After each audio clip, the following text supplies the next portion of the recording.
السلام علیکم ورحمۃ اللہ وبرکاتہ۔ آج ہم پڑھیں گے آیت نمبر 8 سورہ المائدہ سے انشاءاللہ۔ اعوذ باللہ من الشیطان الرجیم، بسم اللہ الرحمن الرحیم۔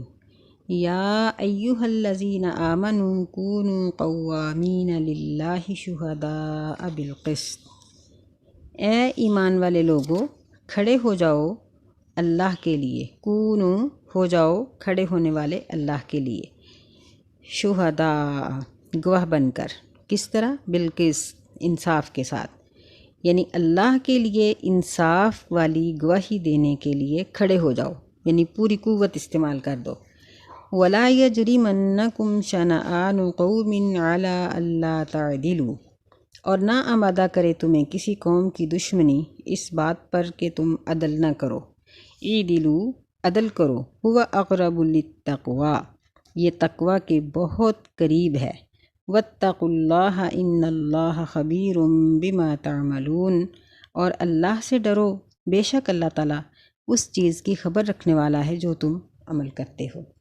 اس سے پہلی آیت میں اللہ تعالیٰ نے بیعت عقبہ اولیٰ اور عقبہ ثانیہ کا ذکر کیا ہے کہ مسلمانوں کو اللہ تعالیٰ نے ایسے کھٹن حالات میں اس طرح کا سہارا میسر کیا کہ وہ لوگ مدینہ کے اندر اپنی ایک ریاست قائم کرنے کے قابل ہو گئے۔ اللہ تعالیٰ نے ان کو جگہ بھی دی اور لوگوں کے دلوں میں ان کی محبت بھی پیدا کی۔ اب یہ لوگ مدینہ کے لوگ اور وہاں سے مکہ سے آنے والے مسلمان، یہ لوگ ان کو اللہ تعالیٰ اہل ایمان کہہ کر بلا رہے ہیں۔ یا ایہا الذین آمنو، فرمایا کہ اے ایمان والو، اس اللہ کے احسان کے لیے جس نے تمہیں مدینہ میں جگہ دی اور تمہیں مضبوط کیا، اس کی رضا کے لیے تم کھڑے ہو جاؤ اور اللہ کی گواہی دینے کے لیے اپنی ساری قوت کو خرچ کر ڈالو، اور تمہیں دوسری قوموں کی دشمنی اس بات پر آمادہ نہ کرے کہ تم عدل سے ہٹ جاؤ، بلکہ عدل کرو۔ یہ بہت تقوی کے بہت ہی قریب ہے۔ اسی طرح اللہ تعالیٰ نے سورہ النساء میں بھی یہ بات ذکر کی تھی کہ لوگو تم انصاف کے ساتھ گواہی دو، وَلَوْ عَلَىٰ أَنفُسِكُمْ أَوِ الْوَالِدَيْنِ وَالْأَقْرَبِينَ، اگرچہ اس گواہی کا نقصان، اس کی زد تمہارے اپنے اوپر آ جائے، یا والدین پر ہو یا اقرباء پر ہو، انصاف کی گواہی دو۔ یہاں بھی اللہ تعالیٰ نے یہی ہمیں حکم دیا ہے، کیونکہ اسلام کا ایک بہت بڑا امتیازی سلوک اور امتیازی نشان ہی یہ ہے کہ اسلام انصاف کی بات کرتا ہے، چاہے وہ بات کسی اپنے کے حق میں ہو جائے یا دوسرے کے۔ فرمایا واتقوا اللہ ان اللہ خبیر بما تعملون، اللہ سے ڈرو، بے شک اللہ اس چیز کی جو تم عمل کرتے ہو خبر رکھنے والا ہے، یعنی تمہارے ہر عمل سے اللہ تعالیٰ باخبر ہے۔ وعد اللہ الذین آمنوا وعملوا الصالحات لہم مغفرۃ واجر عظیم، اللہ کا وعدہ ہے ان لوگوں سے جو ایمان لائے اور انہوں نے نیک عمل کیے کہ ان کے لیے بخشش ہے اور بہت بڑا اجر ہے۔ یہاں دو چیزوں کے بدلے دو چیزوں کے دینے کا ذکر ہے، ایمان اور دوسرا عمل صالح۔ اس کے بدلے میں اللہ تعالیٰ دو چیزیں دے رہا ہے، مغفرت اور اجر عظیم۔ بعض مفسرین کے نزدیک اگر ایک شخص ایماندار ہے یعنی مومن ہے لیکن اس کے پاس بہت سی نیکیاں نہیں ہیں تو پھر بھی اس کو مغفرت حاصل ہو جائے گی۔ اگر کسی کے پاس ایمان بھی ہے اور عمل صالح بھی ہے تو پھر اس کو مغفرت بھی ملے گی اور اجر عظیم بھی ملے گا، یعنی اس کا اجر کئی گنا بڑھا دیا جائے گا۔ کہ مثال کے طور پر ایک گناہ گار شخص جب نماز پڑھتا ہے تو اس کی لاپرواہی اور اس کے باقی سارے معاملات کی وجہ سے اس کو نماز کا وہ اجر نہیں ملتا جو ایک متقی کو ملتا ہے، کیونکہ اس کا خشوع خضوع، اس کی توجہ جس قدر ہوتی ہے وہ دوسرا شخص اس طرح سے نہیں کر سکتا۔ تو یہ متقی اور مومن اور عمل صالح کرنے والا یہ اجر عظیم پا جاتا ہے۔ والذین کفروا وکذبوا بآیاتنا اولئک اصحاب الجحیم، اور وہ لوگ جنہوں نے کفر کیا اور انہوں نے ہماری آیات کو جھٹلا دیا، یہ لوگ جہنمی ہیں، یعنی اللہ کے احکامات کا انکار کرنے والے اور اس کی آیات کو جھٹلانے والے، یہ لوگ جنت میں نہیں جا سکیں گے۔ بلکہ جہنم میں جائیں گے۔ یا ایھا الذین آمنوا اذکروا نعمت اللہ علیکم، اے ایمان والو یاد کرو اللہ کی نعمت کو جو تم پر ہے۔ اذ ہم قوم ان یبسطوا الیکم ایدیہم، جب ایک قوم نے ارادہ کیا، ہم اس نے ارادہ کیا، ان یبسطوا یہ کہ وہ پھیلائیں تمہاری طرف اپنے ہاتھوں کو، فکف ایدیہم عنکم پس روک دیا اللہ تعالیٰ نے ان کے ہاتھوں کو تم سے، واتقوا اللہ اور اللہ سے ڈرو، وعلی اللہ فلیتوکل المؤمنون اور اللہ پر ہی بس چاہیے کہ ایمان والے لوگ توکل کریں۔ اس آیت میں اللہ تعالیٰ نے اپنے ایک بہت بڑے احسان کو یاد دلایا ہے۔ مفسرین کے نزدیک یہ واقعہ یہ صلح حدیبیہ کے وقت کا ہے کہ جب نبی علیہ السلام صلح حدیبیہ کے لیے حدیبیہ کے مقام پر تشریف فرما تھے، تو اس وقت کافروں کا ایک لشکر اہل مکہ میں سے 80 آدمیوں کو لے کر تنعیم نامی پہاڑ کے اوپر چڑھا تاکہ وہ نبی صلی اللہ علیہ وسلم پر حملہ آور ہو جائے۔ لیکن نبی صلی اللہ علیہ وسلم کے جو ساتھی تھے اس وقت، جو مسلمان وہاں تھے، انہوں نے ان لوگوں کو غافل دیکھ کر ان کو پکڑ لیا اور نبی علیہ السلام کے پاس لے آئے۔ آپ نے جب ان کو دیکھا تو چونکہ صلح حدیبیہ کا یہ موقع تھا، اس لیے آپ نے اس صلح کی پاسداری کرتے ہوئے فرمایا کہ ان کو چھوڑ دو۔ ان کو پھر اس وجہ سے چھوڑ دیا گیا۔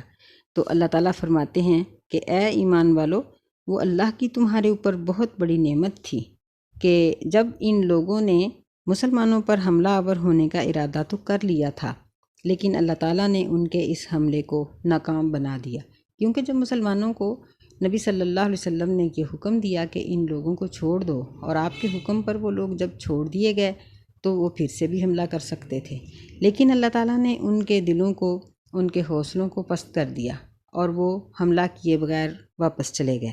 اس لیے فرمایا کہ تم اللہ کی اس نعمت کو یاد رکھو۔ تو یاد رکھنے کا مطلب کیا ہوا؟ مطلب یہی ہے کہ جس اللہ نے تمہیں اتنے بڑے حملے سے بچا لیا، کیونکہ اس وقت تو مسلمان عمرے کی نیت سے گئے تھے، مسلمانوں کے پاس کوئی اسلحہ یا ایسی کوئی چیز موجود نہیں تھی۔ اگر کفار حملہ کر دیتے تو مسلمان اپنا شاید بچاؤ بھی نہ کر سکتے، لیکن اللہ تعالیٰ نے ان کے حوصلے پست کر دیے۔ تو جو اللہ یہاں مسلمانوں کو بچا سکتا ہے، وہ اللہ قومی سطح پر یا خاندانی سطح پر یا گھریلو سطح پر دین اسلام پر عمل کرنے والے مرد اور عورت کو بھی ہر قسم کی پریشانی سے بچا سکتا ہے۔ اللہ تعالیٰ ہمیں اپنا حفظ و امان عطا فرمائے۔ بسم اللہ الرحمن الرحیم۔ وَلَقَدْ أَخَذَ اللَّهُ مِيثَاقَ بَنِي إِسْرَائِيلَ، اور البتہ تحقیق، یعنی یہ تحقیقی بات ہے، اخذ اللہ کہ لیا ہے اللہ تعالیٰ نے، پکڑا ہے یا لیا ہے اللہ تعالیٰ نے، بنی اسرائیل سے میثاق پکا وعدہ، وَبَعَثْنَا مِنْهُمُ اثْنَيْ عَشَرَ نَقِیبًا اور ہم نے بھیجے ان میں اثنئی عشرہ 12، اثنئی کا معنی 2، عشرہ کا معنی 10، 10 اور 2 12، 12 نقیب، نگہبان یا سردار، نگرانی کرنے والے، یہ سارے معنی اس کے آ جاتے ہیں۔ وقال اللہ انی معکم، اور اللہ تعالیٰ نے فرمایا کہ بے شک میں تمہارے ساتھ ہوں، یعنی میرا ساتھ تمہیں حاصل ہے۔ لئن اقمتم الصلاۃ، ضرور اگر تم نماز کو قائم کرو گے، یعنی میرے ساتھ کو حاصل کرنے کی یہ شرائط ہیں، یا یوں کہہ لیں کہ میں اس وقت تک تمہارے ساتھ ہوں جب تک تم یہ 4 کام کرو گے۔ لئن اقمتم الصلاۃ، نمبر 1، ضرور تم نماز کو قائم کرو گے۔ وآتیتم الزکوٰۃ، نمبر 2، اور تم زکوٰۃ ادا کرو گے۔ وآمنتم برسلی، نمبر 3، اور تم میرے رسولوں پر ایمان لاؤ گے۔ وعزرتموہم، اور تم ان کو مدد دو گے۔ اس کو اگر ہم علیحدہ گنیں تو علیحدہ بھی گن سکتے ہیں، اگر اس کو ایک ہی گنے کہ رسولوں پر ایمان لانا اور ان کی مدد کرنا ایک ہی چیز ہے تو تب بھی یہ تیسرا عہد ہے، یعنی ہم اس کو 2 بھی شمار کر سکتے ہیں، اس طرح سے یہ چوتھا عہد ہو جائے گا اور اسے 3 بھی کہہ سکتے ہیں۔ وَأَقْرَضْتُمُ اللَّهَ قَرْضًا حَسَنًا، اور قرض دو گے تم اللہ تعالیٰ کو قرض حسنہ، یعنی یہ 4 کام جب تک تم کرتے رہو گے اس وقت تک میرا ساتھ تمہیں حاصل رہے گا۔ لَأُكَفِّرَنَّ عَنْكُمْ سَيِّئَاتِكُمْ، یعنی اللہ تعالیٰ بدلے میں کیا دے گا؟ فرمایا لَأُكَفِّرَنَّ، کہ ضرور ضرور، اس میں لام بھی تاکید کا ہے اور نون بھی مشدد تاکید کا ہے، یعنی ضرور ہر صورت میں دور کر دوں گا تم سے تمہارے گناہ، تمہاری برائیاں۔ وَلَأُدْخِلَنَّكُمْ جَنَّاتٍ تَجْرِي مِن تَحْتِهَا الْأَنْهَارُ، دوسرا بدلہ یہ ہے کہ اور میں ضرور داخل کروں گا تمہیں باغات میں جن کے نیچے سے نہریں بہتی ہوں گی۔ فَمَن كَفَرَ بَعْدَ ذَلِكَ مِنكُمْ، پس جو شخص کفر کرے اس کے بعد تم میں سے، فَقَدْ ضَلَّ سَوَاءَ السَّبِيلِ، پس تحقیق وہ سیدھی راہ سے گمراہ ہو گیا۔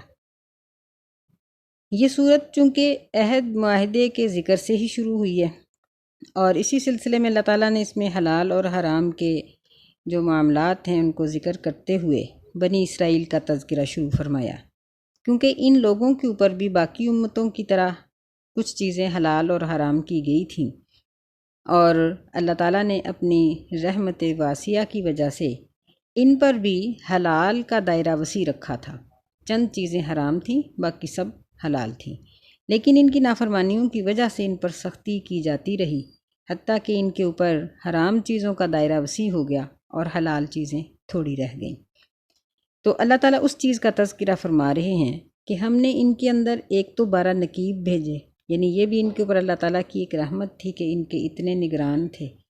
پھر ان نقیبوں سے یہ عہد لیا گیا تھا کہ یہ 4 کام کرتے رہو گے تو میرا ساتھ تمہیں حاصل رہے گا، اگر یہ 4 کام نہیں کرو گے فَمَن كَفَرَ بَعْدَ ذَلِكَ مِنكُمْ، یعنی ایمان لانے کے بعد جو کفر کر دے گا تو وہ سیدھی راہ سے گمراہ ہو جائے گا۔ قرآن مجید میں ان 4 شرائط کو ذکر کرنے کا مقصد بھی یہی ہے کہ ہم سے بھی یہی 4 عہد لیے گئے ہیں، نماز کا قیام، زکوٰۃ کی ادائیگی اور رسولوں پر ایمان لانا اور ان کی مدد کرنا۔ یعنی رسولوں کی مدد کیسے؟ ان کے دین کو آگے پہنچانا، ان کے دین پر عمل کرنا، دوسروں کو راغب کرنا، دین کی خدمت کرنا، یعنی یہ تمام چیزیں رسولوں کی مدد میں آ جاتی ہیں۔ اور قرض حسنہ، یعنی قرض حسنہ ایک تو یہ ہے کہ زکوٰۃ کے علاوہ باقی مال میں سے بھی اللہ کی راہ میں خرچ کیا جائے، اور مال کے ساتھ ساتھ اپنی باقی صلاحیتوں کو بھی اللہ کی راہ میں خرچ کیا جائے۔ تو اس لیے اللہ تعالیٰ نے یہاں اس چیز کا ذکر کیا ہے کہ ہم لوگ بھی جب تک یہ کام کرتے رہیں گے اس وقت تک اللہ کا ساتھ ہمیں حاصل رہے گا۔ یہ بات یاد رکھنے کی ہے کہ اس میں جو تیسری شرط ہے وَآمَنْتُمْ بِرُسُلِي وَعَزَّرْتُمُوهُمْ، اس میں پورے قرآن پر اور پوری حدیث پر عمل کرنا آ جاتا ہے، یعنی کوئی یہ نہ کہے کہ یہ گنے چنے ایک محدود قسم کے 4 کام میں کر لوں اور باقی تمام میں چھوڑ دوں۔ دیکھیں کہ اس میں حج کا ذکر بھی نہیں ہے، اور اس میں اس آیت میں بے شمار اور بھی فرائض جو انسان کے ہیں، حقوق العباد کے، وہ اس میں ذکر نہیں کیے گئے۔ تو یہ مطلب نہیں ہے کہ وہ سب چیزیں اس سے علاوہ ہیں، یعنی وہ نہ کریں گے تو کوئی حرج نہیں۔ آمنتم برسولی میں سب کچھ آ جاتا ہے کہ رسولوں پر ایمان لانا، اور پھر رسولوں نے جو کہا ہے اگر ہم اس پر عمل نہیں کریں گے تو وہ ایمان نہیں ہے، اگر عمل کریں گے تو یہی ایمان ہے۔ تو یہ 4 کام کرنے سے اللہ تعالیٰ کا ساتھ حاصل ہو سکتا ہے۔ فَبِمَا نَقْضِهِم مِّيثَاقَهُمْ، پس ان کے اپنے وعدے کو توڑنے کی وجہ سے، نقض کا معنی توڑنا، میثاق جو آپس میں اللہ اور بندے کا عہد ہوا، یعنی ان کے اس عہد کو توڑنے کی وجہ سے لعناہم، ہم نے ان پہ لعنت کر دی، وجعلنا قلوبہم قاسیہ، اور ہم نے ان کے دلوں کو سخت کر دیا۔ نبی علیہ السلام نے فرمایا کہ بنی اسرائیل جب گناہوں میں ڈوب گئے تو ان کے علماء نے ان کو منع کیا، 1 مرتبہ، 2 مرتبہ، 4 مرتبہ، لیکن پھر ایسے ہوا کہ ان کے علماء بھی ان کے گناہ کے کاموں میں شریک ہو گئے، اور اللہ تعالیٰ نے ایک دوسرے کے دلوں کو ایک دوسرے کی طرح کا کر دیا، اور پھر ان کے اوپر لعنت کر دی اور ان کے دل سخت کر دیے۔ استغفر اللہ۔ یعنی اس سے معلوم ہوتا ہے کہ گناہ یہ دل کی سختی کا باعث ہے، اور اگر کوئی شخص نیکی کرتا ہے تو اس کے دل کی سختی نہیں ہوتی۔ اللہ فرماتے ہیں یحرفون الکلم عن مواضعہ، بدل دیتے ہیں وہ احکامات کو ان کی جگہوں سے، وَنَسُوا حَظًّا مِّمَّا ذُكِّرُوا بِهِ، اور وہ بھول گئے اس چیز کا حصہ جس کی وہ نصیحت کیے گئے تھے۔ یعنی ان سے 4 عہد اوپر والے لیے گئے، اور پھر آگے ان کے جو عیوب ہیں، ان کے عیب ہیں، نقائص ہیں، وہ ذکر کیے گئے۔ پہلا نقص ان میں یہ تھا کہ انہوں نے اپنا عہد توڑ دیا۔ دوسرا، اس کی وجہ سے ان کے دل سخت ہو گئے، وہ تھی ان کے کلمات کو ان کی جگہوں سے بدل دینے کی وجہ، یعنی انہوں نے احکامات کو ان کی جگہوں سے بدل دیا۔ یہ ان کا دوسرا بڑا گناہ تھا، پہلا عہد توڑنا، اور دوسرا انہوں نے اپنی کتابوں کے اندر تبدیلی کر دی، احکامات بدل دیے، اپنی مرضی کے الفاظ وہاں رکھ دیے۔ تیسرا ان کا بڑا گناہ یہ تھا کہ وَنَسُوا حَظًّا مِّمَّا ذُكِّرُوا بِهِ، ان کو جو بھی نصیحت کی گئی تھی انہوں نے اس کو بھلا دیا اور اپنی من مانی کی۔ ان 3 بڑے بڑے گناہوں کی وجہ سے ان کے اوپر لعنت کی گئی اور ان کے دل کو سخت کر دیا گیا۔ وَلَا تَزَالُ تَطَّلِعُ عَلَىٰ خَائِنَةٍ مِّنْهُمْ إِلَّا قَلِيلًا مِّنْهُمْ۔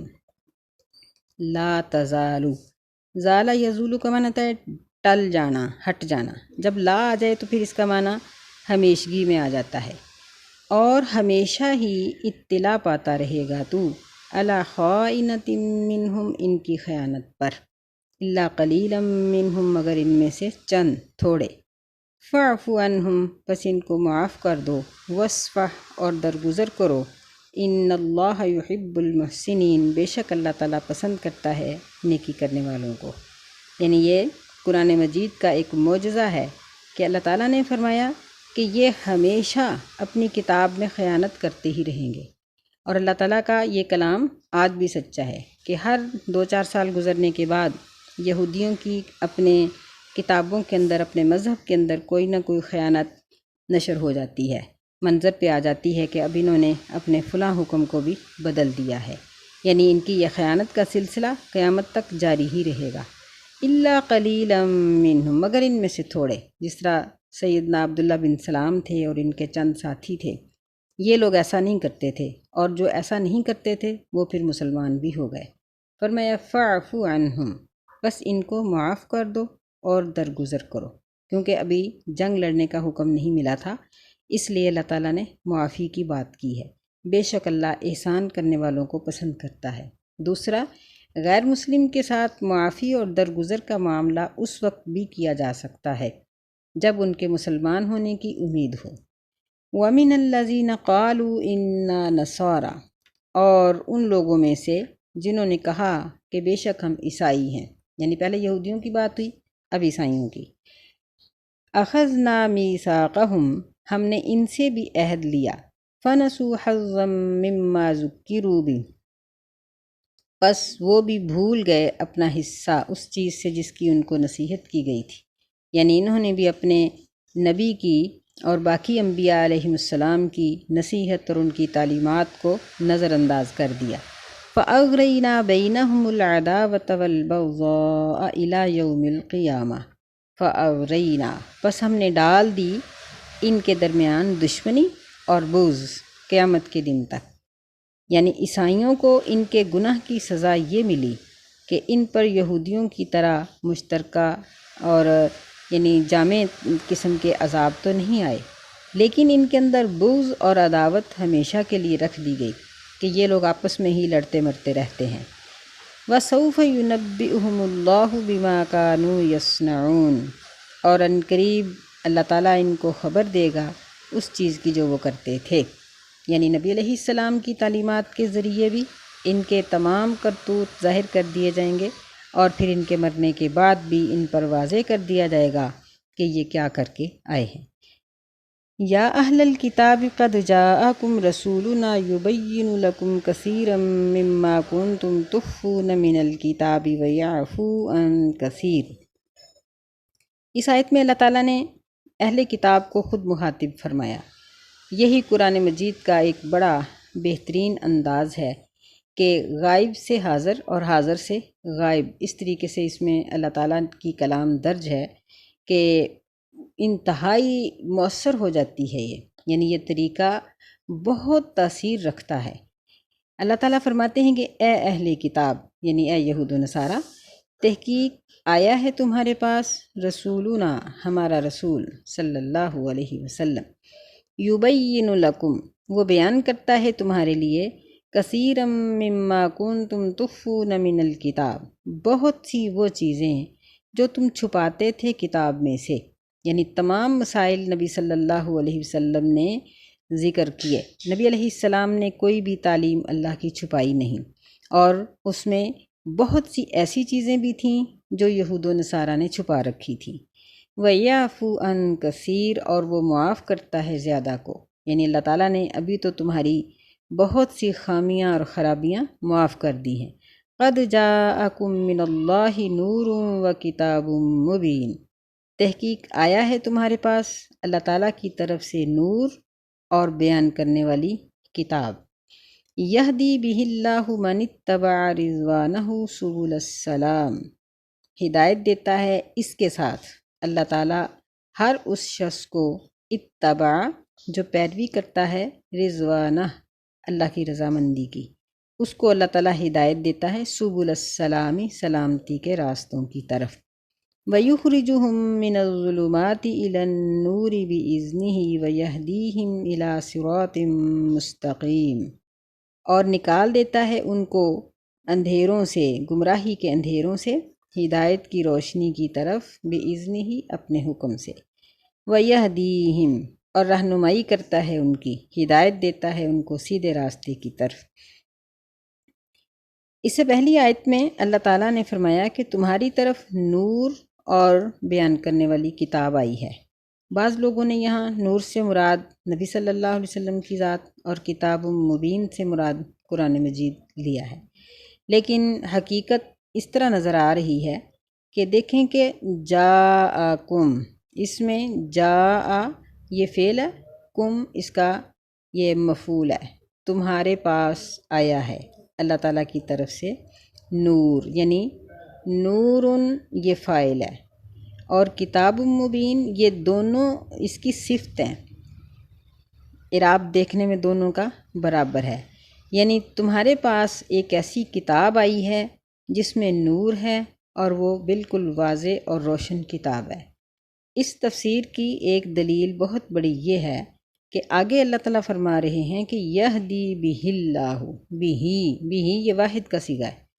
اگر یہاں نور سے مراد نبی علیہ السلام اور کتاب مبین سے مراد قرآن مجید ہوتا تو اللہ تعالیٰ فرماتے کہ یہدی بہم اللہ، کہ ان دونوں کے ساتھ اللہ تعالیٰ ہدایت دیتا ہے پیروی کرنے والوں کو، لیکن اللہ نے یہاں بھی واحد کا صیغہ ذکر کیا ہے کہ اس کے ساتھ اللہ تعالیٰ ہر اس شخص کو جو اس کی رضامندی کی اتباع کرتا ہے اس کو سلامتی کے راستوں کی طرف رہنمائی دیتا ہے اور ان کو گمراہی سے نکال کر ہدایت کی روشنی کی طرف لاتا ہے اور صراط مستقیم کی ہدایت دیتا ہے۔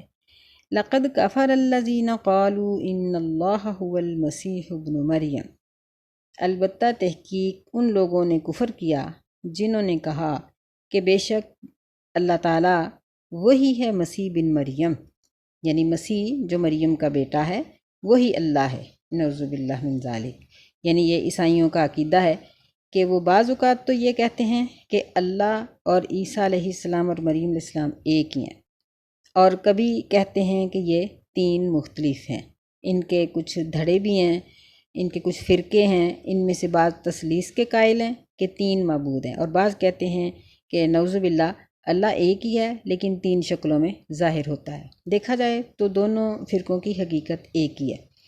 اللہ نے فرمایا قُلْ فَمَن يَمْلِكُ مِنَ اللَّهِ شَيْئًا إِنْ أَرَادَ أَن يُهْلِكَ الْمَسِيحَ ابْنَ مَرْيَمَ وَأُمَّهُ وَمَن فِي الْأَرْضِ جَمِيعًا، کہہ دیجئے کہ بس کون اختیار رکھتا ہے اس اللہ کی طرف سے کسی چیز کا، ان ارادہ، اگر اللہ تعالیٰ ارادہ کرے کہ وہ مسیح بن مریم کو ہلاک کر دے، و امہ، اور اس کی ماں کو ہلاک کر دے، ومن فی الارض جمیعا، اور جو زمین میں ہیں سب کو ہلاک کر دے، تو اللہ سے ان سب کو چھڑانے والا کون ہے؟ قل فمن یملک، کون اس چیز کا اختیار رکھتا ہے؟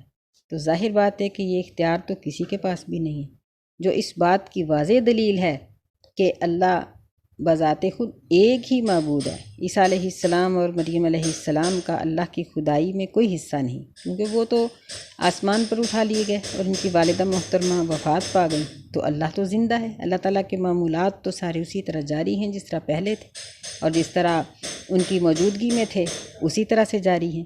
تو یہ اس بات کی دلیل ہے کہ اللہ وحدہ لا شریک ہے، اور یہ دونوں اس کی خدائی میں کچھ بھی حصے دار نہیں۔ وَلِلَّهِ مُلْكُ السَّمَاوَاتِ وَالْأَرْضِ، اور اللہ ہی کے لیے ہے بادشاہی آسمانوں کی اور زمین کی، اور جو کچھ وما بینہما، ان دونوں کے درمیان ہے، یعنی سب کچھ اسی کی ملکیت میں ہے۔ یخلق ما یشاء، اللہ تعالیٰ پیدا کرتا ہے جو چاہتا ہے، یعنی وہ چاہے تو عیسیٰ علیہ السلام کو بغیر باپ کے پیدا کر دے، اور چاہے تو آدم علیہ السلام کو بغیر ماں باپ کے پیدا کر دے، وہ چاہے تو حوا کو بغیر ماں کے پیدا کر دے۔ وہ تخلیق کا مالک ہے، اور ہر قسم کی تخلیق کا وہ بہترین حق رکھنے والا ہے۔ یخلق ما یشاء، جیسے چاہتا ہے پیدا کرتا ہے۔